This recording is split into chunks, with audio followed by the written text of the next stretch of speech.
ముఖ్యంగా మీరు చేస్తున్న ఏదైతే ఉద్యమం ఉందో ఎస్టీల్లో రిజర్వేషన్కి సంబంధించింది నూతనంగా వినపడుతున్న మాట ఏంటనంటే రేవంత్ రెడ్డి ఉత్తర తెలంగాణలో రాజకీయ అవసరాల కోసం గోండ్లను రెచ్చగొడుతున్నాడు అని చెప్పి వినపడుతుంది. ఈ మాటలో వాస్తవం ఎంత ఉందంటున్నారు? వాస్తవంగా లంబాడీల తొలగింపు డిమాండ్ అనేది రేవంత్ రెడ్డి ముఖ్యమైనంతగా రాలే. ఆ డిమాండ్ 1996లో తుడుందెబ్బ ఏర్పాటు నుంచి వెళ్ళే ఉన్నది. ఆ డిమాండ్ ఎప్పుడైతే 1976లో లంబాడీలను ఎస్టీ జాబితాలో కలిపిన నాటి నుంచి వెళ్ళే ఆ డిమాండ్ ఉన్నది. ఎందుకంటే వాస్తవంగా కూడా 96లో తుడుందెబ్బ ఉద్యమం ఏర్పాటైన తర్వాత సేమ్ 1994 ఎంఆర్పిఎస్ ఉద్యమం ఏర్పడుతుంది. అది రిజర్వేషన్లలో వర్గీకరణ కోసం, ఎస్సీ కులాలలో వర్గీకరణ కోసం ఏర్పడిన ఉద్యమం. కానీ ఇక్కడికి వచ్చినాక లంబాడీ అంశం అనేది వచ్చినప్పుడు ఎస్టీలలో వర్గీకరణ అన్నప్పుడు ఎస్సీలకు ఒకటి ఉన్నది.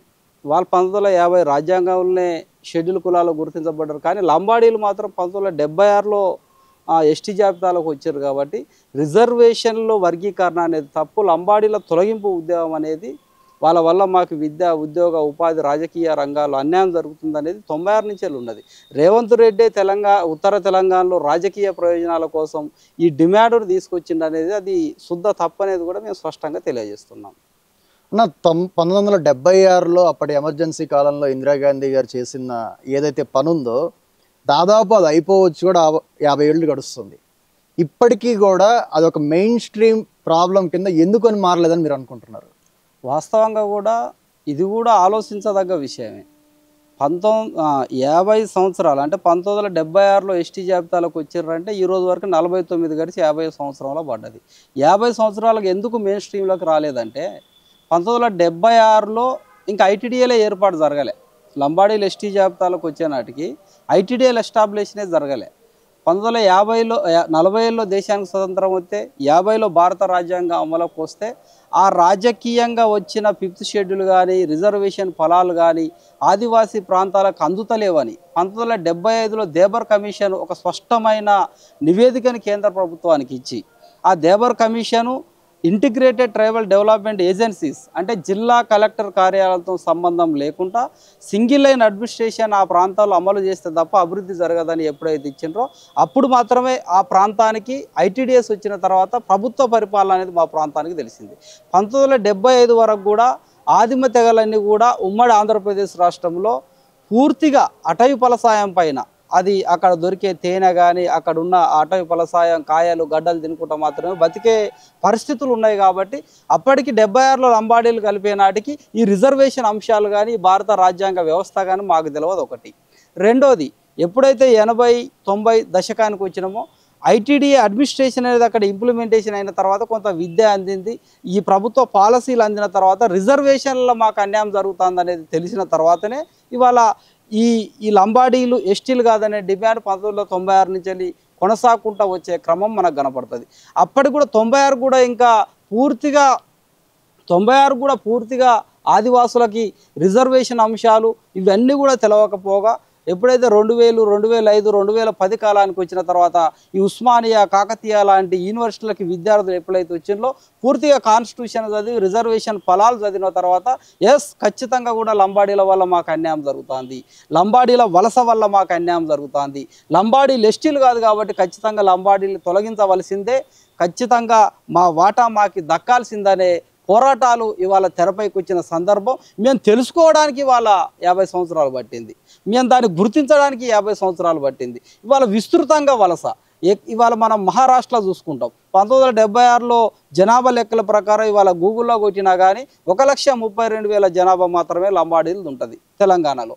ఇవాళ వాళ్ళ జనాభా 40 నుంచి 50 లక్షలకు పెరిగిందంటే Maharashtra BC, Chhattisgarh SC, Rajasthan OC, ఇటువైపున మహబూబ్నగర్ నుంచి కర్ణాటక ఎస్సీలుగా ఉన్న ఈ రాతోళ్ళు నాయకులు ఈ లంబాడీలంతా కూడా విస్తృతంగా వలసలు వచ్చి ఇవాళ మా రిజర్వేషన్ ఫలాలు దోసుకునే పరిస్థితి ఉన్నది. కాబట్టి ఇవాళ స్వీపర్ స్థాయి నుంచి ఐఏఎస్ వరకు ఇవాళ స్కూల్ స్థాయి నుంచి వెళ్ళి గోదావరి పర్యాక ప్రాంతంలో దట్టమైన అటవీ ప్రాంతంలో ఉన్న పాఠశాల స్థాయి నుంచి వెళ్ళి ఎన్ఐటీలు, ఐఐటీలు ఇవాళ దేశంలో ఉన్నత విద్యనన్నీ కూడా లంబాడీలే దోసుకునే పరిస్థితుల్లో ఈ తీవ్రస్థాయి ఉద్యమం వచ్చింది తప్ప ఇది ఇప్పటికిప్పుడు ఎవరో సృష్టించిన ఉద్యమం కాదనేది కూడా ఇవాళ తెలంగాణ సమాజం, ప్రభుత్వం అందరూ కూడా గుర్తించవలసిన అవసరం ఉన్నది. నా ప్రస్తుతం తెలంగాణలో బ్యాన్ మార్వాడి ఉద్యమం అనేది ఉధృతంగా నడుస్తుంది. అయితే తుడుం దెబ్బ చరిత్ర కనుక మనం చూస్తే మీరు ఎప్పుడూ లంబాడీ టీచర్లను మేము ఆమోదించమని చెప్పనని, దాంతోపాటు కొంత అప్రజాస్వామికంగా లేదనుకుంటే దాడులకు కూడా ప్రయత్నించిన సందర్భాలు ఉన్నాయి. దాంట్లో భాగంగానే గత ముఖ్యమంత్రి కేసీఆర్ గారు తుడుం దెబ్బకి నక్సలైట్లతో కనెక్షన్ ఉందని చెప్పనని బ్యాన్ కూడా చేశారు. ఒక ఉద్యమాన్ని, ఒక ఎంఆర్పిఎస్ ఉద్యమాన్ని కానీ ఇంకోటి చూసుకుంటే ప్రజాస్వామికంగా నడిచిన అట్లాంటి ఉద్యమాన్ని నడుపుదామని మీరు అనుకుంటున్నారా, లేదంటే భయపెట్టి బెదిరించి లంబాడీలను వెళ్ళగొడదామని మీరు అనుకుంటున్నారా? వాస్తవంగా మీరు అడిగిన దాంట్లో ఒకటి మార్వాడి అంశం అనేది మనం ఫస్ట్ చర్చిస్తాం. మార్వాడి గోబాక్ ఉద్యమం అనేది యావత్తు తెలంగాణ రాష్ట్రంలో ఉన్న ఇక్కడ ప్రజల్ని మొత్తంగా కూడా వ్యాపార రంగాన్ని ధ్వంసం చేసి ఇదంతా గుజరాత్కు ఆర్థిక వ్యవస్థను బలోపేతం చేసి మళ్ళొకసారి ఆ హిందూ మత భావాజాలాన్ని వ్యాప్తి చేయాలనేది ఒక ప్రణాళికగా మనము ఆ మార్వాడి ఉద్యమాన్ని మనం చూసినాం. ఇవాళ నార్త్ నుంచి వచ్చిన కల్చర్ ఇవాళ ఈ వ్యాపారంతో పాటు ఇక్కడ ఆర్థిక వ్యవస్థను కొల్లగొట్టి తెలంగాణ గ్రామీణ సంస్కృతుల్ని దెబ్బతీస్తుంది. ఇవాళ ముత్యాలమ్మ కానీ, మైసమ్మ కానీ, ఇంకా బతుకమ్మ లాంటి బతుకుని ఛిద్రం చేస్తుంది అనేది ప్రధాన వాదన. ఇక్కడనే తెలంగాణ సమాజం తెలుసుకోవాలి, ఆదివాసుల వైపు ఉంటారా లంబాడీల వైపు ఉంటారా అనేది. మార్వాడి గోబాకి ఉద్యమం జరుగుతా అంటే ఈవెన్ మా ఆదివాసీ విద్యార్థులు కూడా ఇవాళ రోడ్లెక్కి కొట్లాడిన ఉస్మానియా యూనివర్సిటీ కేంద్రంగా తెలంగాణ సమాజానికి సపోర్ట్గా ఉన్నారు. కానీ లంబాడీలు ఎటువైపు ఉన్నారు? మార్వాడీలకు చెందిన జన్యువే మాది, మేము కూడా మార్వాడి జాతి నుంచే వచ్చినాం కాబట్టి మార్వాడీలకు పక్షాన ఇవాళ లంబాడీలు ఉన్నారు అనుకున్నప్పుడు మరి తెలంగాణ సమాజం ఇవాళ ఒక 30 ఏళ్ళుగా ఆదివాసుల లంబాడీలకు వ్యతిరేకంగా కొట్లాడుతూ ఉంటే ఇవాళ డెమోక్రటిక్గా వచ్చే ఈ ఉద్యమంలో ఎందుకు భాగస్వాములు తెలియవు? ఇవాళ మేము ప్రశ్నిస్తాం. తెలంగాణలో కేవలం ఆదివాసులకే అన్యాయం జరగటం లేదు.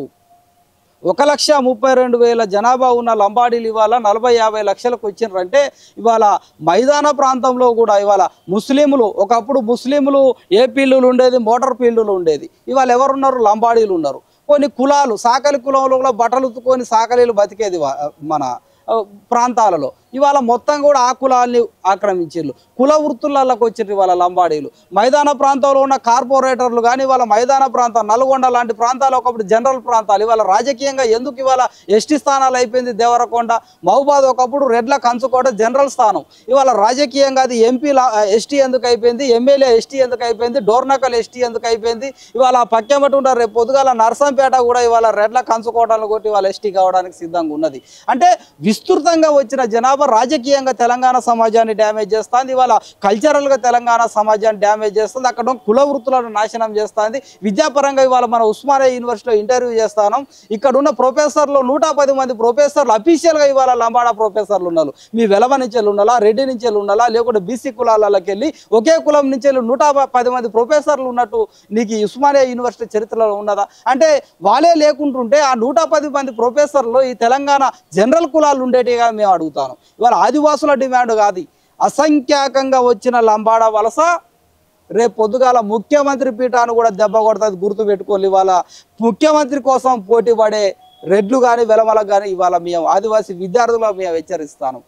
విస్తృతంగా ఇవాళ తెలంగాణ సమాజానికి రానున్న కాలంలో నష్టం జరుగుతుంది. ఇవాళ ఈ వలసల్ని మేమే ఎందుకు వ్యతిరేకించాలి? మహారాష్ట్ర, ఛత్తీస్గఢ్, ఒరిస్సా, కర్ణాటక నుంచి వచ్చే వలస తెలంగాణ సమాజాన్ని విధ్వంసం చేస్తలేదా? తెలంగాణ సమాజాన్ని గమ్ముతలేదా? ఇవన్నిటిని కూడా తెలంగాణ సమాజం ఆలోచించాలి. రెండో అంశం, అప్రజాస్వామికంగా ఇవాళ టీచర్లను బయటికి వెళ్ళగొట్టినారు అంటారు కదా, మరి టీచర్లను మేము మా పాఠశాల నుంచి బయటికి ఎందుకు వెళ్ళగొట్టవలసి వచ్చింది? షెడ్యూల్ 5 ప్రాంతంలో ఇవాళ ఐటీడీఏ ప్రాంతంలో 5వ షెడ్యూల్ ఏరియాలో కంప్లీట్గా అక్కడ ఉన్న ఉద్యోగాలు స్థానిక ఆదివాసులకు 1950లో గుర్తించిన ఆదివాసులకు ఇవ్వాలని రాజ్యాంగం స్పష్టంగా చెప్తోంది. ఆర్టికల్ 342 ప్రకారం షెడ్యూల్ ఏరియా గ్రామంలో పుట్టిన వ్యక్తులకు మాత్రమే ఇవ్వాలని ఇవాళ రాజ్యాంగం చెప్తోంది. 1976లో ఎస్టీ జాబితాలోకి వచ్చిన లంబాడీలు అక్రమంగా ఎస్టీ జాబితాలకు వచ్చి అక్రమంగా ఏజెన్సీ సర్టిఫికెట్లు తీసుకొని ఉండు మైదాన ప్రాంతంలో ఉంటాడు, సర్టిఫికెట్ ఏజెన్సీ నుంచి తీసుకొని ఎంఆర్ఓలకి అక్కడున్న పొలిటికల్ లాబింగ్ చేసి పైసలు ఇచ్చి ఇవాళ ఏజెన్సీ సర్టిఫికెట్ తీసుకొని దొంగ ఉద్యోగం చేసినప్పుడు అది అప్రజాస్వామికం కాదా? అది రాజ్యాంగ ఉల్లంఘన కాదా? దానిని పరిగణలోకి తీసుకోవాల్సిన బాధ్యత లేదా? కానీ నువ్వు చేసేది దొంగ ఉద్యోగం కాబట్టి మేము కూడా ఆ పద్ధతిలో వీళ్ళు మా స్కూల్కు రావద్దనే నిషేధాలను కూడా 2017-18 ఉద్యమంలో మేము స్పష్టంగా తీసుకొని రావటం జరిగింది. మా దగ్గర స్పష్టత ఉన్నది. వాళ్ళు కలిపిన విధానం అనేది తప్పు. వాళ్ళు ఇప్పటి వరకు కూడా కేవలం జీవో ద్వారానే కొనసాగుతారు. 1976లో ఎప్పుడైతే వీళ్ళు ఎస్టీ జాబితాలకు తీసుకొని వచ్చినామని చెప్తా అదంతా కూడా ఎమర్జెన్సీ సమయం. అప్పుడు డే టు డే గవర్నమెంట్ అమల్లో ఉన్నది. అక్కడ 1976లో వచ్చిన కమిషన్ ఏదైతే పార్లమెంటరీ ఆ యాక్ట్ ఉన్నదో ఇవాళ సీతారాం నాయక్ కానీ బెల్లం నాయక్ కానీ కొంతమంది మేధావులు మాట్లాడతారు. 1976లో వచ్చిన యాక్ట్ ఏం యాక్ట్ అది చాలా స్పష్టంగా అప్పుడున్న ఎమర్జెన్సీని మరొకసారి ఎలక్షన్లు నిర్వహించుకోవడానికి అక్కడ జరిగిన యొక్క యాక్ట్ అది. ఆ యాక్టులో ఇవాళ మేము ఉన్నాం, రాజ్యాంగ సవరణ జరిగిందని చాలా మూర్ఖంగా చెప్పే పరిస్థితులు ఉన్నాయి. ఇవాళ షెడ్యూల్ తెగలలో ఒక కులాన్ని కలపాలంటే మనం వర్గీకరణ అంశాన్ని చూసినాం. వర్గీకరణ అంశం ఎక్కడి నుంచి వచ్చింది? ఎస్సీలల్లా ఖచ్చితంగా 340(1) సవరణ జరగాలనే ప్రతిపాదన వచ్చింది కదా. మరి 342 సవరణ జరగకుండా ఇవాళ లంబాడీ కులం ఏ విధంగా వచ్చింది? ఇవాళ రాజ్యాంగ సవరణలు చెక్ చేస్తే అర్థమవుతుంది కదా. 342 ఆర్టికల్ సవరణ జరిగి నిజంగానే లంబాడీలు ఎస్టీ జాబితాలకు అయితే మేము స్వాగతిస్తాం. మేము మాట్లాడేది అదే. రాజ్యాంగ సవరణ జరగలేదు, లంబాడీలు ఎస్టీలలో రాలేదు కాబట్టే 1978లో కేవలం 148 జీవో ద్వారా ఇవాళ వాళ్ళు ఎస్టీలలో నువ్వన్న 50 సంవత్సరాలుగా కొనసాగుతారు కాబట్టి జీవో ద్వారా లంబాడీలు ఎస్టీలో జాబితాలో కొనసాగడం తప్పు. కాబట్టి ఇప్పటికైనా కానీ ఉమ్మడి ఆంధ్రప్రదేశ్ చేసిన జీవోని తెలంగాణ రాష్ట్ర ప్రభుత్వం కొట్టేసి ఖచ్చితంగా సుప్రీంకోర్టుకు వివరణ వీళ్ళు ఎస్టీలు కాదని రాయవలసిన బాధ్యత ఉందనే దానిపైన మేము పోరాటం చేస్తాను. మూడవ అంశం, ఇవాళ గత ప్రభుత్వంలో కేసీఆర్ మావోయిస్టులతో సంబంధాలు ఉన్నాయనేది చెబుతూ కొంత అణచివేతను ప్రదర్శించిన సందర్భం మీరు మాట్లాడటం జరిగింది. వాస్తవంగా కూడా మేము ఉండేది ఆదివాసీ ప్రాంతం, అటవీ ప్రాంతం. ఇవాళ మావోయిజము ఆవరించున్న ప్రాంతం కూడా సెంట్రల్ ఇండియాలో ఆ దండకారైన ప్రాంతం. అంటే మేము అక్కడ బతుకుడే తప్ప ఇవాళ మేము అక్కడ పుట్టిన నుంచి చచ్చిపోయేదాకా అటవీ ప్రాంతం, ఆ కొండలు, ఆ వాగులు, ఆ గోదావరి నది ఒడ్డునే మేము బతుకుతాం. అంటే మీలాగా వచ్చి మైదాన ప్రాంతాలు ఉండలేం కదా. అక్కడ మీరు ఒక నెపం మాత్రమే. మావోయిస్టులు ఆదివాసీ ఉద్యమం వెనుకున్నారు అనేది ఒక నెపం మాత్రమే. మేమంతా యూనివర్సిటీ విద్యార్థులం, పిహెచ్డీలు చదివినాం, కాన్స్టిట్యూషన్ చదివినాం, ఇండియన్ హిస్టరీని చదివినాం, యాన్షియంట్ హిస్టరీని చదివినాం. అసలు ఈ దేశమే మా ఆదివాసులధర నాయన అనే పద్ధతిలో మేము ఇవాళ ప్రజాస్వామిక పోరాటం నిర్మిస్తాను. అసలు ఈ దేశమే మాది, ఇక్కడ నాగరికతను సృష్టించింది మేమే, ఈ దేశ మూలవాసులం, ఈ దేశానికి ఒక నిర్మాతలం ఆదివాసులం మేము చెప్పుకుంటాను. దాంట్లో మావో సిద్ధాంతాలు మేము పట్టుకొని ఎక్కడో చైనాలో ఉన్న మావోని తీసుకొచ్చి మేము మావో ఇజాన్ని మేము డెవలప్ చేస్తాం, లేకుంటే కమ్యూనిజాన్ని డెవలప్ చేస్తాం. ఏ ఇజానికైనా మూల వారది వాళ్ళ ఆదివాసులు తయారు చేసిన ఫిలాసఫీ అనేది సిద్ధాంతాలు ఉన్నది. కాబట్టి ఎక్కడ కూడా మేము మావోయిజాన్ని కానీ ఆ సిద్ధాంతాలను పాటించడానికి కూడా ఎక్కడ సిద్ధంగా లేవు. ఇది అపోహ మాత్రమే. ఇది మా ఆదివాసీ ఉద్యమాలు అణిచివేసే కుట్రలు కూడా మేము దాన్ని తిరస్కరించడం జరుగుతుంది. ఇంకొక వాదన చూసుకుంటే 1976లోనే లంబాడీలతో పాటు ఎరుకుల కులానికి సంబంధించిన వారిని కూడా ఎస్టీ జాబితాలో కలిపారు. వాళ్ళను వదిలేసి ఒక లంబాడీల వైపునే పట్టడానికి మీ వెనక ఏదన్నా ఉద్దేశం ఏమైనా ఉందా? వాస్తవం కూడా ఇది కూడా ఒక పాయింటే. లంబాడీలనే ఎందుకు మేము టార్గెట్ చేసి మూమెంట్ రావాల్సి వస్తూ ఉందంటే, తెలంగాణలో ఉన్న ఎరకల, ఏనాది, లంబాడ 3 కులాల్ని 149 జీవో ద్వారా తీసుకొని రావడం జరిగింది. అయితే ఎరకల, ఏనాదికి సంబంధించిన కులాలు ఏవైతున్నాయో ఈ తెలంగాణలో స్థానికంగా ఉన్నటువంటి కులాలు.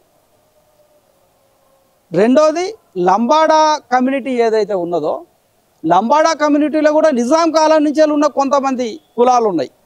బంజారా హిల్స్ అంటేనే ఇవాళ ఆ నిజాము తన రాజ్య అవసరాల కోసం, ఆ ఉప్పు సరఫరా కోసం చేసినప్పటి కొంత లంబాడా స్థానికంగా ఉన్న జనాభా ఉన్నది. అయితే ఇప్పుడు ఈ స్థానికంగా ఉన్న జనాభా, ఇక్కడున్న స్థానికత ఉన్న ఈ కులాలు ఏవైతే ఉన్నాయో అవి ఎస్టీ జాబితాలకు వచ్చిన క్రమంలో ఆ జనాభా అట్లనే ఉంటాయి. ఇవాళ ఇంత నష్టం జరగకపోయేది. ఇవాళ ఎప్పుడైతే వివిధ రాష్ట్రాల నుంచి అసంఖ్యాకంగా వలస వచ్చి ఇవాళ ఇక్కడున్న రిజర్వేషన్లను, అటవీ ప్రాంతాలు, సంస్కృతిని, మా ఉద్యోగాలు, విద్య ఇదంతా దోచుకున్నప్పుడు మేము అనివార్యంగా తీవ్రమైన అన్యాయం జరిగినప్పుడు ఇవాళ 100 ఉద్యోగాలు వస్తే 99 ఉద్యోగాలు లంబాడీలకు పోతాయి. అసలు ఎన్ఐటీలు, ఐఐటీలు, ఇవాళ ఈ ఉన్నత విద్యలుగా మేము లేవు ఇక్కడ. ఇవాళ ఇదే యూనివర్సిటీలో పిహెచ్డీలు ఎంతమందికి ఉన్నాయి? 2000 మంది లంబాడాలు పిహెచ్డీలు పూర్తి చేస్తుంటే మా వాళ్ళు వేళ్ల మీద లెక్క పెట్టవచ్చు. అంటే ఈ రకంగా తీవ్రమైన అన్యాయం జరిగినప్పుడు బలంగా ఎక్కువ అన్యాయం జరిగేది ఎవరి వల్ల అంటే లంబాడీల వల్ల. కాబట్టి అన్యాయానికి గురి చేసే ఒక కులాన్ని టార్గెట్ చేసుకునే ఇవాళ ఉద్యమం వచ్చింది. ఆ జీవో కొట్టుడు పోయిన రోజున లంబాడీలు ఎస్టీ జాబితా నుంచి తొలగించే రోజున అనివార్యంగా ఎరకల యానాదులు కూడా కాన్స్టిట్యూషనల్ వైలెన్స్ కింద వచ్చిన వాళ్ళే కాబట్టి వాళ్ళు కూడా కులాల నుంచే వెళ్ళిపోతారు. కానీ ఎక్కువ అన్యాయం చేసే కులాన్ని టార్గెట్ చేసి పోరాటం నడుస్తుంది. దాంట్లో వీళ్ళు కూడా అక్రమ మార్గంలో కలిసింది కాబట్టి వీరు కూడా ఎస్టీ జాబితాలకు పోయి వారి బీసీ స్థానాలలో ఉండే పరిస్థితి మాత్రం ఖచ్చితంగా వస్తుంది. నా ఇంకొక వాదన చూసుకుంటే ఇప్పుడు మీరు చేస్తున్న ఏదైతే ఉందో గోండ్ వర్సెస్ లంబాడా ఏదైతే మారిందో దీనివల్ల లాభం అంతా కూడా ఉత్తర తెలంగాణలో బీజేపీకి వెళ్తుంది. ఈ ప్రయత్నాన్ని మీరు ఎలా చూస్తున్నారు? తెలియకుండా వాళ్ళ ట్రాప్లో పడ్డారా మీరు, లేదంటే వాళ్ళ ద్వారా మీకు ఏమైనా హామీ ఉందా? బీజేపీ పార్టీ నుంచే మాకేం హామీ లేదు. 2017 ఎప్పుడైతే ఉదయం వచ్చిందో తుడుందెబ్బ రాష్ట్ర అధ్యక్షుడు స్వయం బాబురావు ఉన్నాడు. దానికి బ్యాక్ బోన్గా ఆదివాసీ విద్యార్థులు, ఆదివాసీ విద్యార్థి సంఘాలు నిలబడి కొంత హింసాత్మక సంఘటనలు మనం మేడారంలో కానీ ఆసిఫాబాద్లో కానీ మనం చూస్తాం. ఆ సమయంలో స్వయం బాబురావు గారు అక్కడ రెబల్గా అనిల్ జాదవ్ ఇప్పుడు ప్రజెంట్ ఎమ్మెల్యే అని కాంగ్రెస్ పార్టీ టికెట్ ఇచ్చి రెబల్గా పోటీ చేయడం ద్వారా మా స్వయం బాబురావు గారు ఓడిపోతారు. ఓడిపోయినప్పుడు మళ్ళీ ఎంపీగా అదే కాంగ్రెస్ పార్టీని టికెట్ అడిగినప్పుడు కాంగ్రెస్ పార్టీ ఎంపీ తిరస్కరించినప్పుడు అనివార్యంగా ఇప్పుడు మాకు బీఆర్ఎస్ ఇవ్వనప్పుడు మన కాంగ్రెస్ ఇవ్వనప్పుడు ప్రత్యామ్నాయంగా అప్పటికప్పుడు బీజేపీ పార్టీ బీఫామ్ ఇవ్వడంతో ఒక లీడర్ ఓడిపోతాడు. అక్కడ డిమాండ్ ఓడిపోతుంది లీడర్ ఓడిపోతే. కాబట్టి అక్కడున్న 9 ఆదివాసీ తెగలు, గోండ్స్ వీళ్ళందరూ ఏకమయ్యి ఏకపక్షంగా బీజేపీ కోటేసినది తప్ప బీజేపీని మత రాజకీయంగా చూసి బీజేపీ కోటేయలే. నువ్వనే బీజేపీ మాటకు వస్తే అసలు ఈ దేశంలో ఈ ఆర్యన్ సిద్ధాంతాలు మా గోండ్వానా కోయ రాజ్యాలు మొత్తం ధ్వంసం చేసి మా ఆదివాసులు రాక్షసులుగా మార్చిందే బీజేపీ పార్టీ. ఇవాళ మా రావణాసురుడు కానీ మహిషాసురుడు కానీ ఇదంతా కూడా ఇక్కడున్న స్థానిక కోయ రాజ్యాన్ని ధ్వంసం చేసిన తర్వాత పుక్కిడి పురాణాలుగా రాసుకున్న చరిత్రలుగా మేము చెప్తాం. అప్పుడున్న రాజకీయంగా డెమోక్రసీలో ఏదో ఒక పార్టీలో మేము పోటీ చేయాలి కాబట్టి పోటీ చేసిండు. అక్కడ బీజేపీ ఎంపీగా గెలిచిండు. ఆ పరిస్థితులు తప్ప బీజేపీతో మాకు ఒప్పందం లేదు. రెండోది ఆ హిందుత్వ భావజాలను రుద్దే ఉద్దేశంలో కూడా మా తుడుందెబ్బ కానీ మా ఆదివాసీ సంఘాలు లేవు అనేది కూడా మేము స్పష్టం చేస్తున్నాం. కేవలం మాది అస్తిత్వ పోరాటమే. అన్యాయానికి గురైతానం మా పోరాటంలో మా న్యాయమైన డిమాండ్ మాకు దక్కాలనేది మా పోరాటం అనేది కూడా గమనించాల్సిన అవసరం ఉన్నది. మీరు చూస్తే ప్రభుత్వానికి ఆర్టికల్ 46 ప్రకారం ఖచ్చితంగా వెనుకబడిన ఏవైతే తెగలున్నాయో వాటిని చదువులో కానీ ఉద్యోగంలో కానీ ముందుకు నెట్టవలసిన బాధ్యత ప్రభుత్వం మీద ఉంది. మీరు చెప్తున్న ఏదైతే ఉందో గత 50 ఏళ్ళుగా లంబాడీలను కలిపిన తర్వాత మేము వెనకబడ్డామని, దీంట్లో ప్రభుత్వం బాధ్యతను మీరు ఎలా గుర్తిస్తున్నారు? అండ్ ప్రభుత్వం మీద మీరు ఏమేమి డిమాండ్లు పెట్టదలుచుకుంటున్నారు? వాస్తవం కూడా ఆర్టికల్ 46 ప్రకారం వెనుకబాటుకు గురైన తెగలను విద్యాపరంగా అభివృద్ధి చేయాల్సిన బాధ్యత కాన్స్టిట్యూషన్ ప్రకారం ప్రభుత్వం పైన ఉంటుంది. అసలు 76 నుంచి ఏ ప్రభుత్వం మా పక్షాన లేదనే కదా మా వాదన. అసలు 76లో జరిగింది కూడా డిఎన్టీ అంటే డినోటిఫైడ్ ట్రైబ్ కింద 6% రిజర్వేషన్ అనేది మైదాన ప్రాంతంలో ఎంటీగా ఉంటుంది. అంటే ఉస్మాన్ యూనివర్సిటీలో పీజీ సీట్ ఫిల్అప్ చేయాల్సినప్పుడు, లేకుంటే 6% రిజర్వేషన్ల స్కూళ్ళల్లో పాఠశాల స్థాయి సీట్లను ఫిల్అప్ చేయాల్సినప్పుడు, ఈ విధంగా వచ్చినప్పుడు ఏమవుతుందంటే 76కు ముందున్న ఆదివాసులు ఎవరు కూడా అటవీ ప్రాంతాన్ని దాటి మైదాన ప్రాంతంలోకి వచ్చి రిజర్వేషన్లు ఉపయోగించుకుంటలేరు. కాబట్టి డిఎన్టీ డినోటిఫైడ్ ట్రైబ్ కింద ఈ లంబాడా కమ్యూనిటీని దీంట్లోకి మనము కన్వర్ట్ చేయాలనేది ఆ 149 జీవో యొక్క ఉద్దేశం. ఎస్టీ లేని క్రమంలో అది ఎస్సీకి కన్వర్ట్ అవుతుంది. ఎస్సీకి ఆల్రెడీ రిజర్వేషన్ ఉన్నప్పుడు ఈ గ్యాప్ను ఫుల్ఫిల్ చేయాలనే ఒక కుట్రతో తీసుకొచ్చినప్పుడు వచ్చిన వాళ్ళే లంబాడీలు. ఇప్పుడు ఆ బయట రిజర్వేషన్ ఏవో కానీ ఉన్న ప్రాంతాన్ని కూడా దోసుకునే పరిస్థితి వచ్చింది. ఆ రోజు నుంచి ఈ రోజు వరకు కూడా ఎప్పుడైతే 76లో ఎస్టీలకు వీళ్ళు వచ్చిందో 81 లెక్కల ప్రకారం వీళ్ళు 11 లక్షల లైన్లు, 91 లెక్కల ప్రకారం వీళ్ళు 20 లక్షల లైన్లు, వీళ్ళ ఓటు శాతం పెరుగుకుండా పోతుంది. మావోల వైపు చూసినప్పుడు అసలు ఓట్లు వేసినట్టునో తెలుస్తలే. 2000 వరకు కూడా తీవ్రమైన మావోయిస్టు ఉద్యమం ఉన్నది మా ప్రాంతంలో. వాళ్ళు ఓటు బ్యాంకుని మొత్తం ఎలక్షన్ నిషేధం అనే పరిస్థితి ఉన్నది. ఇటువైపు చూస్తే ఇలా ఓట్లు ఉన్నాయి అనుకున్నప్పుడు ప్రభుత్వాలు ఎవరి పక్షాలు ఉంటాయి? ఆ ప్రాంతంలో ఉన్న జన్యునుకున్న ఆదివాసులు అనేటోళ్ళు ఓటును బహిష్కరిస్తారు. ఇక్కడున్న 20 లక్షల మంది లంబాడీలు చాలా సామాజిక చైతన్యంతో ఓట్లేస్తారు. అనుకున్నప్పుడు అప్పటి నుంచి ఇప్పటి వరకు కూడా ఏ రాజకీయ పార్టీ కూడా ఓట్లని చూసుకుంటా వీళ్ళ వైపే ఆలోచించుకుంటా వచ్చి వీళ్ళ పక్షాన్ని నిలబడ్డాయి ఒకటి. రెండోది, ఆ అటవీ ప్రాంతంలో ఉన్న ఐటీడీఏలలో కూడా ఐటీడీఏలు వచ్చిన తర్వాత గిరిజన పాఠశాలలు, గిరిజన కళాశాలలు అక్కడ నియమించిన పరిస్థితి ఉన్నది, కానీ వాటిపైన మానిటరింగ్ ఉండదు, వాటికి ఒక క్వాలిటీ ఎడ్యుకేషన్ ఉండదు. ఇంగ్లీష్ మీడియం స్కూళ్ళని పెట్టిండ్రు, ఇంగ్లీష్ మీడియం టీచర్లు ఉండరు అక్కడ, లేకుంటే ఆ టీచర్లకు శిక్షణ ఇచ్చే కార్యక్రమాలు ఉన్నాయి, ఆ విద్యా బలోపేతం ఉన్నాయి. ఇగో ఈ రకమైన కార్యక్రమాలు. ఇంకా తెలంగాణ వచ్చిన తర్వాతనైతే మా విద్యార్థులంతా గంజాయి కలవడబడి ఆగమైపోయే పరిస్థితి ఉన్నది. గుడేలన్నీ వాళ్ళ మధ్య మత్తులో తేలుతాయి. తెలంగాణ వచ్చిన తర్వాతనైతే ఇంకా జీరో ఎడ్యుకేషన్ మా ఆదివాసీ ప్రాంతానికి. ఇంకా అంత ముందన కొద్దిగా అంతో ఎంతో చదువు అందేది, కానీ ఇంకా దారుణంగా తయారైనాయి. మరి కాంగ్రెస్ వచ్చిన తర్వాత ఏమైనా మార్పు వచ్చిందా అంటే పాత కథ ఇవాళ కొత్త కథ ఉన్నది. నువ్వు అనే ఆర్టికల్ 46 సంబంధించి 5th షెడ్యూల్ భూభాగంలో అసలు ఇంప్లిమెంటేషన్ లేదు, అది ఉన్న సంగతి కూడా తెలియదు ఇవాళ ఈ ప్రభుత్వానికి. అంత దారుణంగా ఇవాళ విద్యా వ్యవస్థ ఉన్నది. ఎక్కడికక్కడ దారుణమైన పరిస్థితులు. ఐటీడీఏలు ఇవాళ ఐటీడీఏలు అయితే ఎడ్ల కొట్ల లెక్క తయారైపోయినాయని మేము ప్రతిసారి విన్నవిస్తూ ఉంటాం. ఎడ్ల కొట్టానికన్నా కాస్త ముందుగాల పోయి సాపు చేసి మళ్ళీ ఎడ్లను కట్టేసే పరిస్థితి ఉన్నది, కానీ 5th షెడ్యూల్ భూభాగాలు ఉన్న ఐటీడీఏలకి వాళ్ళకి ఎవడొస్తాడో తెలియదు, ఎవడు పోతాడో తెలియదు, ఏ రూల్ ఇంప్లిమెంటేషన్ అవుతుందో తెలియదు. ఆ రూల్ ఆఫ్ రిజర్వేషన్ల ఆ జనరల్ అడ్మినిస్ట్రేషన్ ఐటీడీఏలు లేనే లేదు. ఆ సెక్టార్లని బీకేసి ఇంకా 4 రోజులు అయితే ఉన్న ఐటీడీఏలు కూడా బీకి ఆదివాసులు లాగా చేసే పరిస్థితులు ఇవాళ 5th షెడ్యూల్ భూభాగంలో ఉన్నాయి. ఆర్టికల్ 46 అనేది అక్కడ ఉన్నదనే సంగతి కూడా తెలియదు అనేది స్పష్టం. నాకు నూతనంగా రేవంత్ రెడ్డి ప్రభుత్వం సీతక్క సారథ్యంలో సమ్మక్క సారక్క జాతరకి సంబంధించి నిధులు కేటాయించి మొత్తం ఆ ప్రాంతం మొత్తాన్ని అభివృద్ధి చేయడానికి ఒక స్టెప్ను ముందుకేసింది. అయితే నిన్న మొన్న పేపర్ ప్రకటనలు చూస్తే దాంట్లో కూడా మీకు ఇబ్బంది ఉన్నట్టు తెలుస్తుంది. ఓ పక్కన కేసీఆర్ వైష్ణవ ఆలయాల్ని, హిందుత్వ ఆలయాల్ని అభివృద్ధి చేస్తే రేవంత్ రెడ్డి గోండ్లకు సంబంధించింది అభివృద్ధి చేస్తుంటే కూడా వీళ్ళకి సమస్యలు వస్తున్నాయని చెప్పినని కాంగ్రెస్ పార్టీ ఆరోపణ. దీని మీద మీరు ఏమని స్పందిస్తారు? వాస్తవంగా కూడా కేసీఆర్ యాదగిరి గుట్టను అభివృద్ధి చేస్తే రేవంత్ రెడ్డి నేను అక్కడి నుంచేలే పాదయాత్ర చేసిన కాబట్టి మేడారం సమ్మక్క సారలమ్మ జాతర, ఆదివాసీల ఆత్మగౌరవ జాతరను అభివృద్ధి చేయాలనేది మంచి అంశం. అయితే మంచి చేయాలంటే సరిపోదు, ఆ మంచి చేసే దగ్గర రాజుకున్ను ఇక్కడ ఉన్న ప్రతినిధి మధ్యలో మనసులు ఎవరోనో కూడా చూడాలి కదా. అక్కడ వచ్చిన కాంట్రవర్సీ ఏంటంటే అక్కడ ఉన్న ఆదివాసులు గుడికి వ్యతిరేకం కాదు, వాళ్ళు కట్టే విధానానికి వ్యతిరేకం కాదు, కానీ ఆ 3 నెలలుగా తీసుకొచ్చే డిజైన్లలో సీతక్క ఒక ప్రతిపాదన పెడుతుంది ఆదివాసీ మూలాలకు సంబంధించినవి ఉండాలనేది. కానీ ఇప్పుడు చరిత్రలో ఇదే జరుగుతుంది. ఏ రాజు వస్తే ఆ రాజుకు సంబంధించిన ఆనవాళ్లను ఆ గుడి మీద వేసిపోతాడు. ఇప్పుడు మన బండి సంజయ్ మాట్లాడతాడు కదా, మసీదులని దోగుదామా, లింగాలు వెళ్తాయా, లింగం వెళ్తే మాది లేకుంటే మీద అనే కథే ఉంటుంది చరిత్రలో.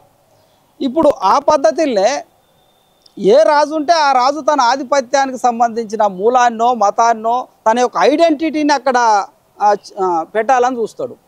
ఇక్కడికి వచ్చిన తర్వాత ప్రభుత్వం ఆదేశించింది, గుడి కడతాం అన్నది ఒక 250 కోట్లను కేటాయించింది. అత్యంత అధునాతన పద్ధతిలో ఆదివాసీ మూలాలు ఉండాలని కోరుకున్నది. కానీ మరి అక్కడ ఆర్కిటెక్చర్ ఎవరు, ఆర్కిటెక్చర్ ఐడియాలజీ ఎట్లున్నది, అక్కడ పరిపాలన చేసే జిల్లా కలెక్టర్ ఎవరు, లేకుంటే ఎండోమెంటు ఏ మతాన్ని అక్కడ ప్రోత్సహిస్తుంది, ఎండోమెంటు హిందూ మత ఛాయాల్ని ప్రోత్సహిస్తుందా, లేకుంటే ఆ ఎండోమెంటుకున్న విధానం ఏంది, మరి ఆ ఎండోమెంటు అక్కడ ఉన్న ఏఈనే ఇవాళ ఆయన ఒక మత ఆచారంలో ఉన్నాడు కావచ్చు. ఇవన్నిటి కూడా మైక్రోలా చూసుకోవాలి. చూసుకోకపోవడం వల్ల ఏమైందంటే బౌద్ధ స్తూపాలు వచ్చినాయి మా డిజైన్లో.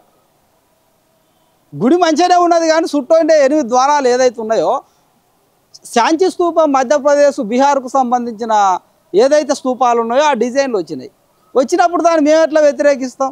బరాబరిగా శాంతి స్తూపాలు ఏంది, అసలు మీరు 3 నెలల నుంచి డిజైన్ చేసేటప్పుడు మరి మా పూజారులను కూర్చోబెట్టినప్పుడు సంఘాలు కూడా కూర్చోబెట్టాలి కదా. ఆ గోదావరి పర్యాక ప్రాంతంలో ఒక 250 వేల్పులు ఉన్నాయి మా కోయ జాతరలు, తలపతులు, వడ్డెలు, పూజారులు. ఒక సమ్మక్కే కాదు కదా, సమ్మక్క లాంటి 250 జాతరలు ఉన్నాయి గోదావరి పర్యాక ప్రాంతంలో. ఆ ప్రతినిధులలో కోయ ఆచారం తెలిసిన వాళ్ళు పిలిపించుకొని చర్చించాలి కదా. వీళ్ళు చర్చించలేదు కాబట్టి ఒక బుద్ధుని స్తూపాలు వచ్చినాయని ఒక కోట్లాట నడుచుకుంటాను. మళ్ళీ అప్పటికప్పుడు మంత్రి సీతక్క సంఘాలు పిలిచి మాట్లాడి ఏం చేద్దాం, ఎట్లా చేద్దాం అనుడితో ఒక చర్చ జరిగిన తర్వాత ఇప్పుడు కోయల మూలాలకు సంబంధించిన కోయలకి డాలుగుడ్డలు అని ఉంటాయి, స్క్రిప్ట్ ఉంటుంది, యాన్సెంట్ స్క్రిప్ట్. ప్రతి దాంట్లో ప్రతి వేలుపు జాతర దగ్గర ఒక రెడ్ క్లాత్తోని ఒక త్రిభుజాకారం చతురస్రం ఈ ఆకారాలలో పడిగ గుడ్డలు ఉంటాయి, దాంట్లో స్క్రిప్ట్ ఉంటుంది, 101 బొమ్మలు ఉంటాయి అందులో. ఆ యాన్సెంట్ హిస్టరీకి సంబంధించిన దాన్ని ఆ గోడలకి లోన వైపులా బయట వైపున లైఫ్ స్టైల్కు సంబంధించి ద్వారాలు ఏదైతే ఉన్నాయో ఇప్పుడు అక్కడ ఉన్న సమ్మక్క, సారలమ్మ, పగిడిద్దరాజు, గోవిందరాజుకు సంబంధించిన ఈ జన్యుపరమైన 3 నుంచి 7 కోట్లకు సంబంధించిన ఆనవాళ్ళు అక్కడ రావాలనేది ఫైనల్ అయింది.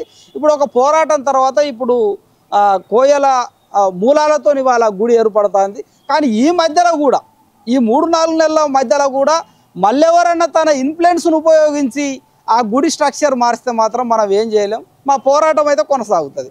మా మూలం అక్కడ ముద్రించి మా గుడిగా చెప్పేంత వరకు మా పోరాటం కొనసాగుతుంది. అందులో ఇంచు ఏ మతాంది వచ్చినా కానీ సహించేది లేదు, ఇది స్పష్టం. నా తొందరలో మేడారం జాతర మొదలు కాబోతుంది. దాదాపు ప్రతి ఏడు మీరు చేసే వాదన ఏంటంటే బ్రాహ్మణ ఆచారాలని మా మీద రుద్దుతున్నారు, పూజారులు కానీ ప్రసాదం కానీ అని చెప్పునని.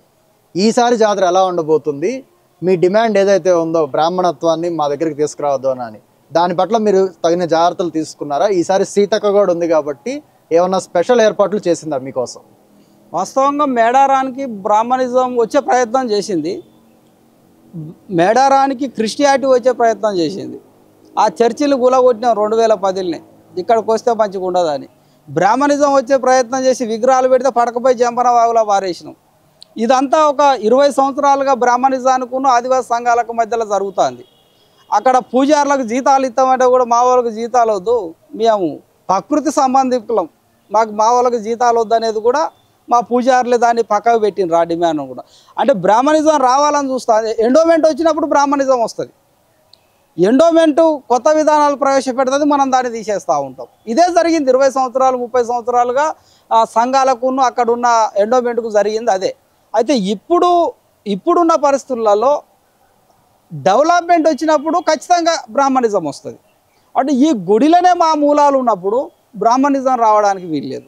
ఇప్పుడు ఈ గుడి నిర్మాణంలో మేము ఏం చేస్తాం, సమ్మక్క వారలకు సంబంధించిన పిక్టోగ్రాఫ్స్ను మేము దాని మీద గవర్నమెంట్కి ఇచ్చినాం. సారలమ్మ వారసులకు సంబంధించిన పిక్టోగ్రాఫ్స్ని వాళ్ళ చరిత్రని ఇప్పుడు ఆ గుడి నిర్మాణంలో ఇచ్చినాం. ఇవాళ గోవిందరాజు, పగిడిద్దరాజు, అదేవిధంగా గుట్ట నుంచి వెళ్ళి చిలకల గట్టు నుంచి వెళ్ళి తీసుకొచ్చే పూజారులు ఎవరైతే ఉన్నారో సిద్ధబోయిన కోకెరవులకు సంబంధించిన వాళ్ళ వంశ పూర్వ ఆనవాళ్ళని వాళ్ళ ఆ గుడి మీద మనం ఆ కంకవనం తెచ్చేది కానీ, ఆ బెడం అంటే గృహాలకు పోయి దేవుని తీసుకొచ్చేది, బాపు కట్టుకునేది, డోలీలు కొట్టేది, అంతా సంస్కృతి మొత్తం కూడా ఆ గుడి ప్రాంగణములు ఉండాలనేది ఇప్పుడు మా గుడి నిర్మాణంలో ఉన్నది. నువ్వు గ్రానైట్ రాయితోని గుడి కట్టినా కానీ మూలం ఎవరిది నిలబడుతుంది, మళ్ళీ కోయలదే నిలబడుతుంది. ఈ ప్లేస్లో కనుక బ్రాహ్మణిజానికి సంబంధించిన మూలాలు కనుక నిలబడేది ఉంటే ఇంకొక 20 సంవత్సరాలలో మేము ఆ జాతరను కోల్పోతాం. ఎందుకంటే బ్రాహ్మణిజం యొక్క ఆర్కిటెక్చర్ మా గుడి మీదకి వచ్చిందంటే సమ్మక్క బ్రాహ్మణీకరణ అయిపోతుంది. మరి ఆటోమేటిక్గా అయ్యగారులు కూడా రావాల్సిందే కదా దీపం పట్టుకొని.